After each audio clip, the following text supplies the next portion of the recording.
معزز دوستو، ہر ایمان والے کی یہ خواہش ہے کہ وہ اللہ کا محبوب بن جائے، لیکن یہ کیسے ممکن ہے؟ آپ صلی اللہ علیہ وآلہ وسلم نے اپنے صحابہ کے متعلق فرمایا، ان سے محبت صرف مومن کر سکتا ہے، اور ان سے بغض رکھنے والا منافق ہی ہو سکتا ہے، اور جو ان سے محبت کرے گا اللہ اس سے محبت کرے گا، اور جو ان سے بغض رکھے گا اللہ اس سے بغض رکھے گا۔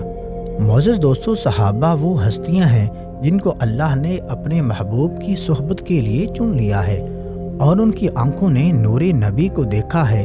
قرآن کے اولین مخاطب وہی تھے، اور نبی کے ایمان کو قرآن نے معیار قرار دیا ہے۔